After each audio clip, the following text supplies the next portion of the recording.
There's things that happen like in front of our own human eyes that we never see, that are totally invisible to us. Speeds on the internet are much faster than speeds in real life most of the time anyways. We want fast to mean something that's immediate. Most shoots you have a pretty clear picture of what you're going to see and what you're going to get. I think every step along the way we weren't sure what we're going to see. We are truly running experiments. Which is really exciting, and sometimes they fail miserably, sometimes they surprise and delight us. We needed to somehow benchmark what Chrome fast was, and we wanted to benchmark it against some things that people knew were going to be fast.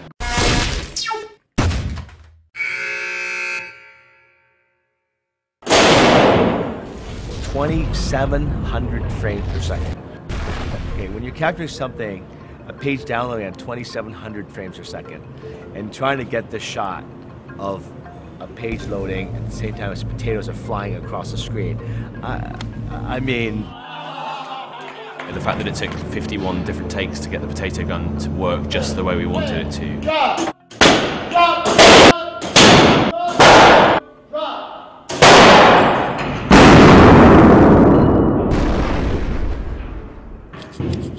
I think we've moved to the Idaho potato at this point. They're pretty good for launching through a grater at high speeds. This is our original gun, but it couldn't fit in frame. We rearranged it. Fires in the other direction. The challenge has been to really measure these things for real and capture that on film. So we have to invent ways to set them off at the right time. The trigger in this one is the boot falling from the top of this frame. The double bass pedal hits the mouse, which clicks Chrome, and then also hits the keytar key at the same time. Hits the drum, shoots the paint into the ear. That's corn syrup mixed with acrylic paint to get the right consistency to stay together when it's aloft. What's the right frequency, what's the right volume, the right kind of speaker, the right viscosity and density of the paint itself. We played around with a lot of things to set it off. I mean, just technically, what could you hit quickly to make a blast? And then along came the keytar, and everything changed from there on. We didn't want to keep it polished and like looking clean and pristine. We wanted to feel sort of the inventiveness of the experiments. So it's not so much lab coats, it's more having fun and blowing things up and stuff.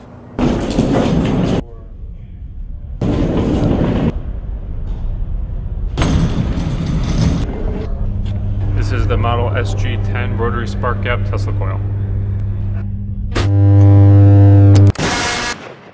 Electricity is lazy. It always wants to go to the nearest grounded object, so we're going to ground the pirate ship. The path to ground is through this wire to this ground right back here. What we've added is what's called the corona point. That becomes the spout that the electricity is going to flow off of. We want to have big, thick arcs, so I've put two close together so we can kind of have them laid up on top of each other and look thicker on film. So we're going to end up being about 4.2 million volts per arc, plus you have to take into account that the arc we're looking at isn't only one arc, it's multiple arcs stacked on top of each other very densely that you, with a naked eye, can't see. Oh man! Before we do anything with the Tesla coil, we're going to clear the area. Everyone is going to stay behind the human line. I mean, the fact that we have a pyrotechnics expert, a ballistics expert, and a Tesla coil expert on set, that's exciting. Rather than saying, oh well, we can fix that later. There's not been a lot of you can fix that later about this shoot, which is the dedication of the team to actually getting it really right in camera, genuinely. And so when you really get to like sit back and watch it just evolve in front of you, it's amazing. I mean, it's, we don't get to do that on a regular basis. 3, 2, 1.